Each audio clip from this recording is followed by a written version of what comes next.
Aloha, I'm Ross Stevenson with the Hawaiian Railway Society, and we've been talking about changes in the OR&L, the Oahu Railway and Land Company, over time, and this is the second portion of the program.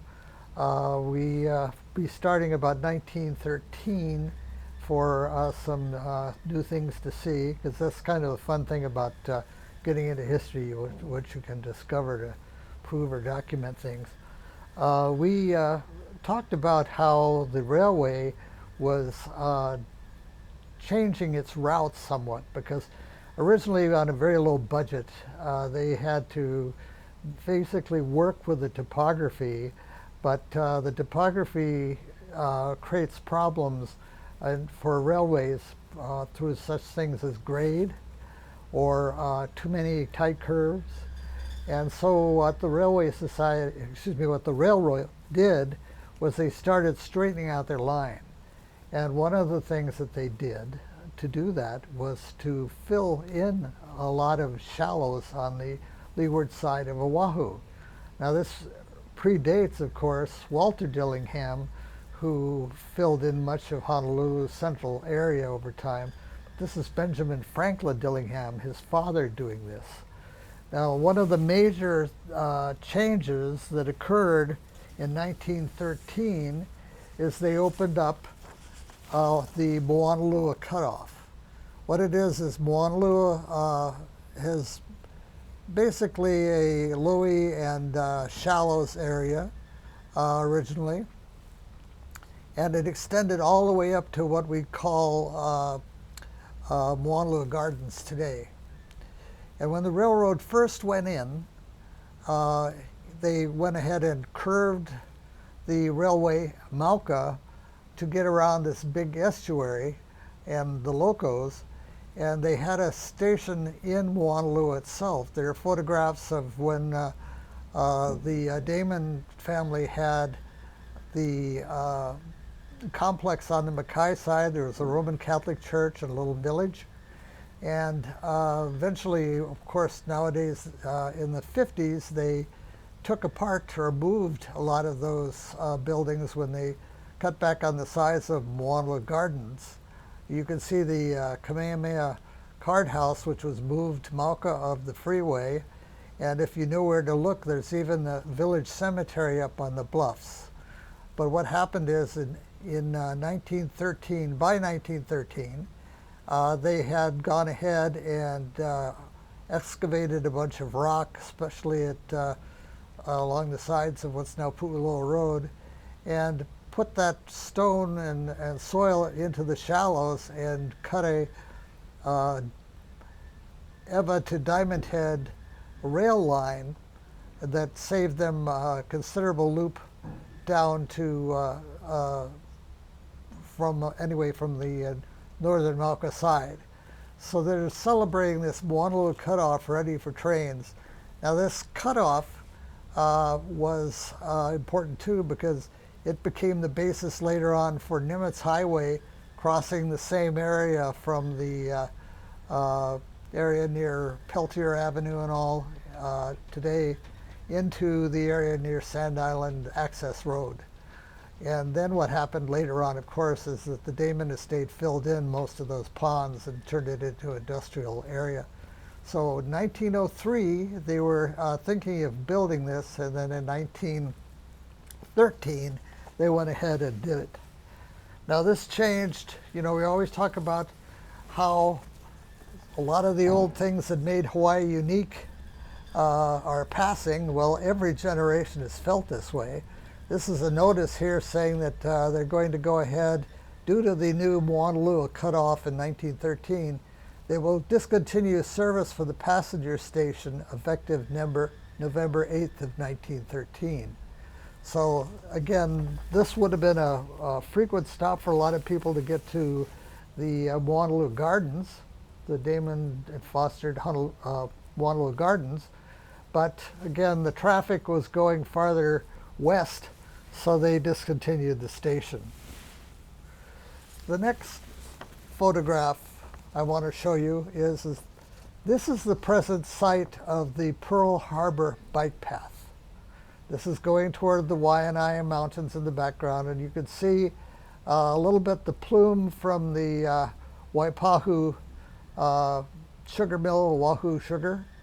And on the left, of course, is Pearl Harbor, one of the ponds that leads to the Pearl City Peninsula. But at this time, this is the way that you would get to the west end of the island. You would take this train right along the edge of the water. The reason that that was built there again was because it took less resources, both labor and rock and things like that, to go ahead and put it there. Much of the area, by the way, I might mention to the right, at one time, say until about 1920, would have been planted in rice. If you look at the photographs or the maps of about 1910, you'll see that that area over where, for example, Pearl Ridge Shopping Center is, would have been rice. Now, having a train in that time was considered a wonderful thing because people could move around, remember, other than having to go on the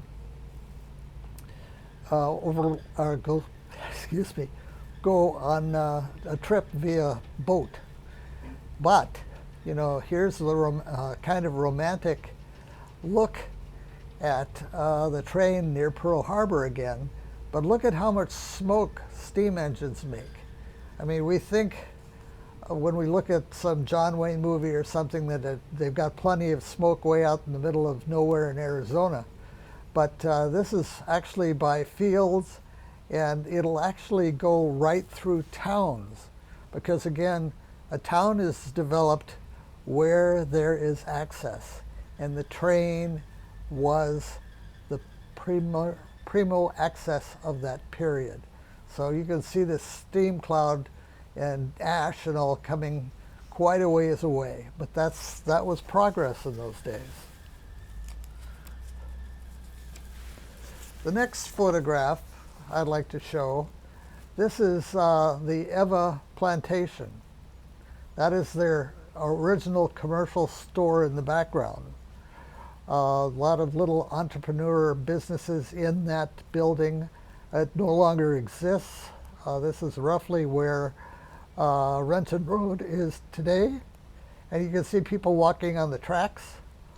But you can imagine when that train comes in there with all that smoke and soot and steam, it goes right through the middle of the town, and people just had to accept it because it was much better to have the transportation, even if the whole alley there would get clogged with dirt. Now, one other thing I might mention over here, see the man walking on the tracks? Well, a lot of people would do that because especially out where there weren't urban things like this, it would be the only open space to walk a short distance between A and B. But people got killed on the train, by the train, walking on this tracks, especially at night, because they wouldn't be visible.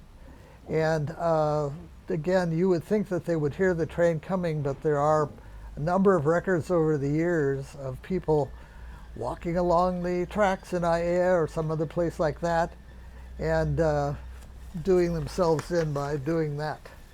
So that particular Evatown tracks, 1936. The next slide I'd like to show you is the development, further development of the railway in Iwilei. Now you can see Kapalama Basin marked in the center left and Honolulu Harbor on the right. And you have a big loop between Dillingham Boulevard going down to the what's now Nimitz, and then connecting over near Nimitz onto what was called Hart Street. Now you don't see Nimitz itself here. Nimitz was built, parts of it all the way in the 1950s. What you have on that center left side is the Libby Cannery. You used to have McNeil Street, for example, is still in that area. But what happened in 1939, the territory and the city built the Kapalama Canal, which is in that center left area where the line kind of makes an X. And again, the train ran in one direction in this area. So for example, on the Mackay side, where we now drive on Nimitz to go ahead and go into town, that was actually going in the Eva direction for the train. If you knew where to look when I was a boy, over farther in the center, you could actually see some of the old tracks. But the railway ended service out to the west in 1947. So a lot of the tracks were pulled up. The steel was used for, you see a lot of fence posts and stuff in that period after the 40s. But this you can see, for a long time, the train was a big, big deal even in the city. By the way, that's Ala Park on the top right corner, if you're trying to get yourself attenuated to it. And in the center right, those are the railroad docks in Honolulu Harbor. Now, the next slide, we're going to start talking about train stock. What happened is that, as I mentioned on the last program, that getting equipment into Hawaii was problematic. What ended up happening often, like I said, they had to build a lot of their own passenger cars, and they ended up with a eclectic bunch of different engines, which meant that the shops at Kapalama and Ivale had to be very, you had to have some really good mechanical engineers, because you'd be dealing with so many different types of engines. Now, there are actually three kinds of engines that were generally used over the period of OR&L. First were plantation engines, which were small, like Kavila 6. But then you also had the heavier trains of the OR&L. The engine here is a smaller engine. This is a military engine put on the tracks of the OR&L. And then later on you'll have diesels and all, like you see nowadays on the railway, at the Railway Society. So take a gander at this, see how small this is. The engine's boiler and all on the left, which powers it, you've only got 2 sets of wheels. But again, you got to hand it to the mechanics of that period. Another engine, this one is, okay, no date, but it's pre-war. Look at how much bigger this one is. This has got a 3-wheel assembly on it. The boiler is much longer. This is at Pearl Harbor. You can see the crane in the background. And so you can get an idea of all the different types of models, size of engines, and all this other stuff that had to be maintained either by the military or OR&L or even the plantations themselves. One of the things most people who live here don't know, because they don't, if they're not military, they don't get on the base.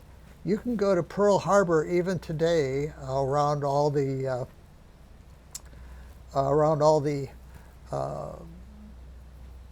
berths, etc. You're going to see rails embedded in the concrete, because Pearl Harbor started in about 1907, was basically dependent upon trains to move things around the base and even to and from the base. So you would have some very big engines. This is another military engine, number 9.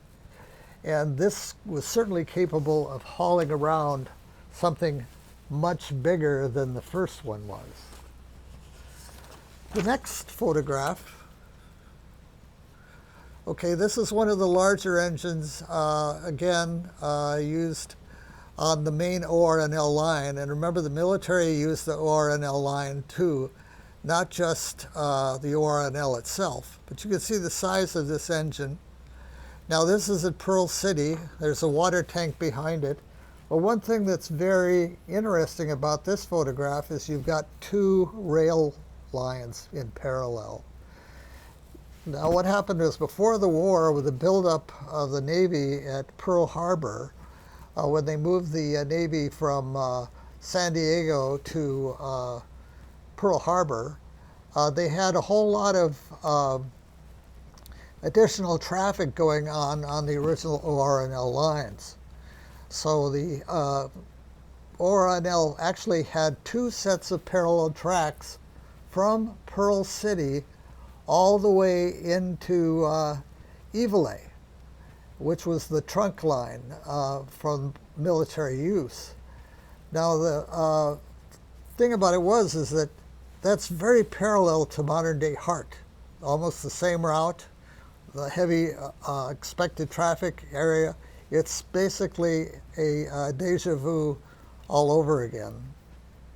And you can get an idea of the amount of investment that the military and OR&L had to have during the war. But I want to stress one thing on this too, is that the war made it even more problematic to bring in equipment to do all the heavy hauling and all that was done.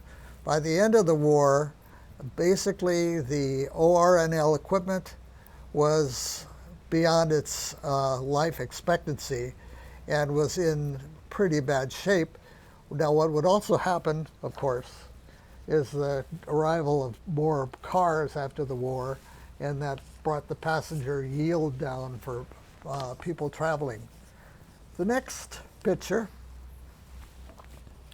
that I have here is on I believe this is either the Waianae Coast or Mokuleia, and you can see the train. It's right near the water again, with its huge plume of black smoke, hauling all kinds of freight on the North Shore. And this would have been a common sight. There were stops all along the North Shore. There was a train line, bridge that went across Waimea Bay. And so, in fact, there was a Y, in other words, a way to turn the train around, the engines around, over near what's now Kayaka State Park. It was just immediately east of Kayaka State Park. So the trains were a living part of the community, and you would, again, all the way up to 1947, you could go ahead and catch a ride over near, for example, Keiki Road, and then go into town. So it was something that had gone on for generations. It was accepted and all, but what ended up happening is, as I started to allude to, after the war, passenger traffic dropped down. The company didn't have the finances to go ahead and keep up the stock, as even on the mainland, trains were starting to disappear after the war. And the trains didn't have the financial resources that road building had with the government. So it was kind of a losing proposition to keep a train. So what ended up happening in this next photograph, we got a missing one anyway, we'll go ahead and mention that the OR&L stopped service, you can keep this slide, in 1947. And what ended up happening is they sold off portions of part of OR&L line sold to two plantations. They sold parts of the line to Kahuku and Waialua Agricultural Company. And they stopped all service except for near the Honolulu Harbor, because they had the facilities at Honolulu Harbor and they needed to move those heavy pineapples and other things like that between the cannery and the docks themselves so that they could be shipped off. So again, OR&L lines sold to the two plantations, and a whole way of life ended at that. Now that other picture that you had with the map, I want to stress that there were two kinds of railway lines. This is a 1946 map, and you can see a bunch of squiggly lines around Waialua and around Waipahu, a few of them in Waianae, and there was even some in Waimanalo. What it was is that the plantations, before trucks came in the 20s, if you wanted to work for a plantation, you would go ahead and be isolated, because the only way to get out to the fields besides walking, or if you had a horse, was to take the plantation train. Now once the cars came in the 20s, especially trucks, they could concentrate where people lived, and they could go out to where they would work that day and come home. So what happened was a gradual erosion of the plantation railways, and again, this is a ending of a style of life. You can see along the windward coast over there from Kahuku down to Kahana that there is a dark line, and that was the Ko'olau Railway Company. So again, keep in mind that the plantations had their own railroads. Those are smaller engines than the OR&L. And again, they connected to the OR&L, so you could go ahead and get sugar from Kahuku out in the fields at that time, all the way down to Ivale. And the next photograph we have, next map, is showing the OR&L itself.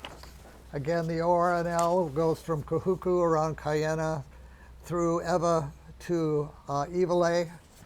And one of the things I might point out on this map is, and most people don't know about it, but in the center of this Oahu map, you have a addition to the railroad done during the war from Wahiawa down to Waialua.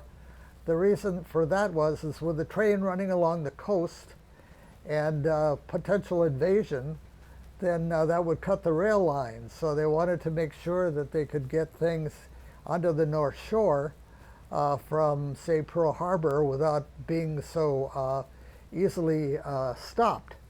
So that was a so-called secret project. They had actually checked out the line roughly in 1919, but they didn't build it until World War II. But you can see again how extensive OR&L was. And I might even mention that one of the big economic powerhouses of the first part of the 20th century, Castle, wanted to build a line all the way around to Kaneohe and go through Manoa Valley to Honolulu. So there were even more plans, but the line that you see there today on that map, 1946 again, was still quite extensive. So destroying the railroad, going out of business, was a pretty difficult thing for Dillingham, and it also changed literally the face of Oahu. And the last photograph I want to show you, I've shown this earlier a few times. We want to encourage you to learn about railroads. This is a Google Earth map of Ewa. And if you look at this particular map, you'll see, of course, the golf courses that are centered around the back of Kapolei Boulevard. And you can see on the right top the turn in Kapolei Boulevard, and you can see the, what some people still call the north-south road in the center top. Most of the housing over on the Mauka section is Hawaiian homes, and the shopping center there is also on Hawaiian homes land. The area below it is the Marine Corps Air Station, Barbers Point, that was attacked in 1941. And the Railway Society itself is under that red line in the center, Hawaiian Railway Society. And you're welcome to come out to our facility. We have train rides so you can learn the old island style way of going around, great family fun. And it's on Wednesdays, Saturdays, and Sundays we have rides, and we also have a number of other exhibits, including original railway equipment, and we have things, for example, 2 model train programs that the kids can go ahead and operate some of the trains. If you're an old OR&L fan or something like that, I think you'd have a wonderful time coming there.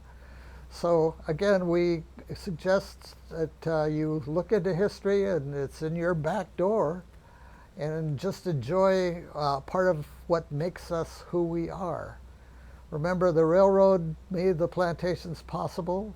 The plantations are what gave us our multicultural society, and it's just plain fun to get on a train. So again, thank you for spending the time with us today. I hope you enjoyed the photographs. We'll dig up some more, but you have a good day now. Thank you for watching. Bye-bye.